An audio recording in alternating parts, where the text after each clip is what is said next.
ये कहानी उस वक्त की है जब वर्ल्ड वॉर 2 खत्म हो चुका था और सोवियत यूनियन ने युद्ध समाप्त होने के बाद जर्मनी के तमाम सैनिकों को बंदी बना लिया था।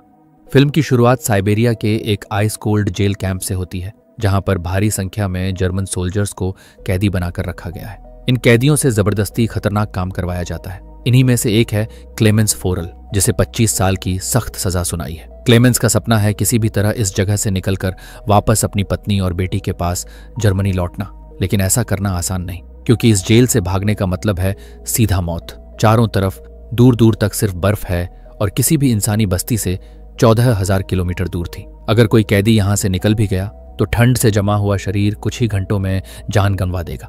मगर क्लेमेंस को अब इस डर की परवाह नहीं है। वो सिर्फ एक मौका तलाश रहा है। फिर एक रात किस्मत उसका साथ देती है। वो कोयले से भरी एक ट्रेन में छिपकर वहां से निकलने में कामयाब हो जाता है। सफर के दौरान जब वो ऊपर आसमान में तारों को देखता है तो उसे अंदर से थोड़ी उम्मीद और खुशी महसूस होती है, लेकिन अचानक गाड़ी रुक जाती है। जैसे ही वो झांक कर बाहर देखता है, सोवियत का एक अधिकारी उसे देख लेता है और दोबारा पकड़ लिया जाता है। उसे वापस उसी जेल कैंप में ले जाया जाता है और इस बार उसे एक ऐसी कोठरी में डाल दिया जाता है जो जमीन के नीचे बनी होती है, एकदम ठंडी, गीली और अंधेरी।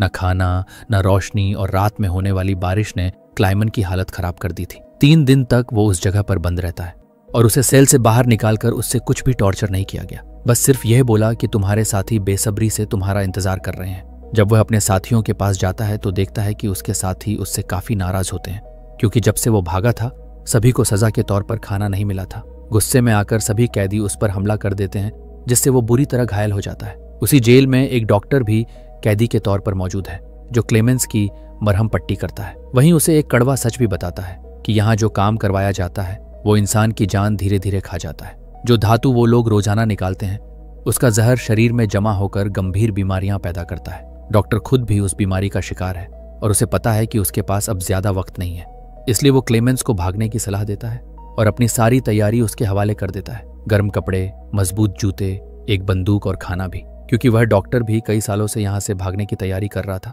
साथ ही वो अपना लंच बॉक्स देकर कहता है, अगर तुम बचकर बाहर निकल गए तो इसे मेरी फैमिली तक पहुंचा देना। उन्हें बता देना कि मैं अब इस दुनिया में नहीं हूं। उसी रात एक भयानक बर्फीला तूफान आता है और क्लेमेंस उसका फायदा उठाकर फिर से भाग निकलता है। अब शुरू होती है उसकी असली परीक्षा। भूख, प्यास, ठंड और इंसानों से छुपकर जिंदा रहने का लंबा संघर्ष।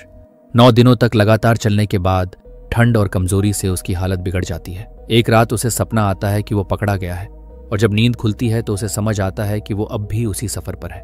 भूख से बेहाल होकर जब उसे एक सील नजर आती है तब वह सील पर गोली चलाता है, पर शरीर कमजोर हो जाने की वजह से कई बार उसका निशाना चूक जाता है। पर कुछ देर बाद वो अपनी आखिरी गोली का इस्तेमाल करके उसे मारने में कामयाब हो जाता है।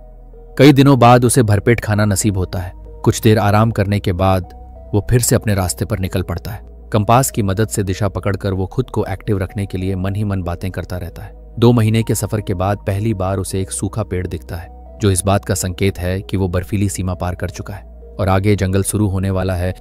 इधर वार्डन यानी जेल कैंप का इंचार्ज अब भी उसे पकड़ने के इरादे से अपनी टीम को भेज रहा होता है, लेकिन सबको लगता है कि क्लेमेंस ऐसी खतरनाक ठंड में जिंदा नहीं बच सकता। मगर वार्डन मानने को तैयार नहीं था, क्योंकि वार्डन जानता था कि क्लेमेंस बहुत स्ट्रांग है और वह इतनी आसानी से हार नहीं मानेगा। इसलिए उसने तलाश जारी रखने का हुक्म दिया। डॉक्टर से पूछताछ करने उसके कमरे में पहुंचा, लेकिन उसके पहुंचने से पहले ही डॉक्टर ने अपनी जान ले ली थी, क्योंकि उसे पता था कि क्लाइमन के भागने की खबर सुनने के बाद वार्डन मुझे बहुत तड़पा तड़पा कर मारेगा। वहीं दूसरी तरफ क्लेमेंस बर्फीले तूफान से जूझते हुए एक जंगल में पहुंचता है, जहां अचानक एक भारी पेड़ उसके ऊपर गिर पड़ता है। लेकिन किस्मत से 2 लोग जो सोना ढूंढने वहां आए थे उसे जख्मी हालत में बचा लेते हैं। फिर तीनों मिलकर लकड़ी की राफ्ट बनाते हैं और नदी पार करने की योजना बनाते हैं, मगर नदी का बहाव बहुत तेज होता है और उनमें से एक आदमी बह जाता है। क्लेमेंस जान जोखिम में डालकर उसे बचा लेता है, लेकिन तीसरा साथी लालच में अकेले ही राफ्ट लेकर आगे बढ़ जाता है। सोचता है कि बाकी दोनों मर चुके होंगे और एक झोपड़ी में जाकर रुकता है, पर वे दोनों अपने उस धोखेबाज साथी का पीछा करते हैं। और कुछ देर बाद जब क्लेमेंस और उसका साथी उस झोपड़ी में पहुंचते हैं तो उसका साथी उस धोखेबाज को गोली मार देता है। फिर क्लेमेंस और वो आदमी आगे का सफर जारी रखते हैं, लेकिन रास्ता आसान नहीं होता। बर्फ के बीच चलते चलते दोनों थक जाते हैं और जब क्लेमेंस अपने साथी से उसका बैग कुछ देर के लिए मांगता है ताकि उसे थोड़ा आराम मिल सके, तो वो शक करने लगता है कि क्लेमेंस उसका सोना चुराना चाहता है।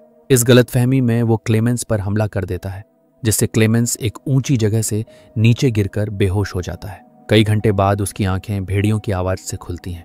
चारों तरफ शिकारी भेड़िए मंडरा रहे होते हैं। वो जान बचाने के लिए एक पतले पेड़ पर चढ़ जाता है, लेकिन पेड़ टूटने वाला होता है। तभी कुछ गोलियों की आवाज आती है और कुछ लोकल लोग वहां पहुंचकर भेड़ियों को मार देते हैं और उसकी जान बचा लेते हैं। वो लोग क्लेमेंस को अपने गांव ले आते हैं, जहां जाकर वो होश में आता है और पहली बार खुद को सुरक्षित महसूस करता है। लेकिन ज्यादा समय नहीं बीतता कि गांव में सोवियत अधिकारियों का संदेश पहुंचता है, जिसमें चेतावनी दी जाती है कि जिस किसी ने उस जर्मन सैनिक को पनाह दी है उसे सजा मिलेगी। गांव वाले क्लेमेंस को वहां से निकलने के लिए कहते हैं और उसके साथ कुछ खाने का सामान और एक डॉग दे देते हैं ताकि उसे सफर में अकेला महसूस ना हो। वे दोनों कई दिनों तक चलते रहे। रास्ते में उन्हें एक लकड़ी की फैक्ट्री नजर आई और कुत्ता खाने की तलाश में उसकी तरफ दौड़ा। अब क्लाइमन अपने कुत्ते को बचाने के लिए मिल के अंदर गया। वहां वर्करों ने क्लाइमन को पहचान लिया और उसे मालिक के पास ले गए। वहां जाकर क्लाइमन ने मालिक को अपनी पूरी कहानी सुनाई, जिससे सबको क्लाइमन पर तरस आया। उन्होंने उसे खाना खिलाया और जर्मनी जाने वाली ट्रेन में बिठा दिया। क्लेमन खुश था कि वह जल्द अपने घर पहुंच जाएगा, लेकिन वह नहीं जानता था कि मिल के मालिक ने उसकी खबर वार्डन को दे दी है। अब वार्डन अपने सिपाहियों के साथ स्टेशन पर उसका इंतजार कर रहा था, लेकिन स्टेशन पहुंचने से पहले क्लेमन ने दूर से रशियन सोल्जर्स को देख लिया और मौका मिलते ही ट्रेन से कूदकर भाग निकला। मगर बदकिस्मती से रशियन सिपाहियों ने उसे देख लिया और उसका पीछा करने लगे। क्लाइमन ने जल्दी से पटरियां पार की, लेकिन अचानक ना जाने वार्डन कहां से सामने आ गया। यह देखकर क्लाइमन का दिल घबरा गया, क्योंकि अब उसे लगा कि उसकी बरसों की मेहनत जाया हो गई। अब इससे पहले कि वार्डन उसे गिरफ्तार करता, क्लाइमन के कुत्ते ने वार्डन पर हमला करके उसे काट लिया। यूं एक बार फिर से क्लेमन को भागने का मौका मिल गया और वह पूरी जान लगाकर वहां से भागने लगा। लेकिन तभी उसे गोली चलने की आवाज आई और जब उसने पीछे मुड़कर देखा तो अपने कुत्ते को मरा हुआ पाया। यह देखकर क्लाइमन को काफी दुख हुआ, लेकिन इसके बावजूद भी वह रुका नहीं और अपनी पूरी ताकत से आगे बढ़ता रहा। उसके बाद वो पुल के ऊपर चढ़ा और नीचे से गुजर रही ट्रेन के ऊपर कूदकर वहां से भाग निकला। कुछ इस तरह से वो वार्डन के हाथों से फिर बच निकला। अब ऐसे ही दिन गुजरते गए और क्लेमन आहिस्ता आहिस्ता इस सफर में आगे बढ़ता रहा। देखते ही देखते साल 1952 आ गया और अब क्लेमन को जेल से भागे हुए पूरे 7 साल हो चुके थे। वो उस समय सेंट्रल एशिया में मौजूद था और एक गांव के मेले में इधर उधर घूम रहा था। उस मेले में उसे खाने पीने की कई तरह की चीजें नजर आईं। खाने का तो मन बहुत कर रहा था, लेकिन उसके पास एक भी पैसा नहीं था, इसलिए वो मजबूरी में दिल कड़ा करके आगे बढ़ गया। तभी उसकी नजर 2 लड़कियों पर पड़ी जो मेले में पैनकेक बेच रही थी। क्लाइमन उन पैनकेक को खाना तो चाहता था, मगर उसकी जेब एकदम खाली थी, इसलिए वो उदासी से वहां से निकलने लगा। लेकिन तभी उनमें से एक लड़की को उस पर दया आ गई और उसने पैनकेक का एक टुकड़ा तोड़कर क्लाइमन को दे दिया। पहले तो क्लाइमन को थोड़ा अटपटा लगा, लेकिन फिर उसने दोनों लड़कियों का शुक्रिया अदा किया और वो पैनकेक खा लिया। उसी मेले में एक अधेड़ उम्र का आदमी भी था जिसने यह सब कुछ देख लिया था। इसके बाद क्लाइमन एक चर्च की ओर गया और वो आदमी भी उसका पीछा करते हुए वहां आ पहुंचा। असल में वह आदमी भी पहले कभी कैदी रह चुका था, इसलिए उसने क्लाइमन को पुलिस के हवाले नहीं किया, बल्कि उसकी मदद करने की सोची। फिर वो आदमी क्लाइमन को अपने घर ले गया, जहां क्लाइमन ने कई सालों बाद दाढ़ी बनाई और पहले जैसे दिखने लगा। उस आदमी ने क्लाइमन को एक नया पासपोर्ट दिया ताकि वह रूस की सीमा पार कर जर्मनी पहुंच सके। क्लाइमन उस आदमी से बेहद खुश हुआ। रवाना होने से पहले उसने दिल से उसका आभार जताया और बॉर्डर की ओर निकल पड़ा। कुछ हफ्तों बाद क्लाइमन रूस के बॉर्डर तक पहुंच गया और वहां मौजूद सिपाही को अपना पासपोर्ट दिखाया। क्लाइमन के दिल में डर था कि कहीं वो सिपाही उसे पहचान न ले या पासपोर्ट नकली न निकल आए, लेकिन किस्मत ने उसका साथ दिया और सिपाही ने बिना कोई शक किए उसे बॉर्डर पार करने की इजाजत दे दी। ये देखकर क्लाइमन की खुशी का ठिकाना नहीं रहा और वो अपनी हंसी रोक नहीं पाया। आखिरकार वो उस पुल तक पहुंच गया जिसे पार करते ही वो अपने देश जर्मनी में कदम रखता। लेकिन जैसे ही वह पुल के बीच में पहुंचा, उसकी आंखों पर एक तेज रोशनी पड़ी। जब उसने आंखें खोली तो सामने वार्डन खड़ा था।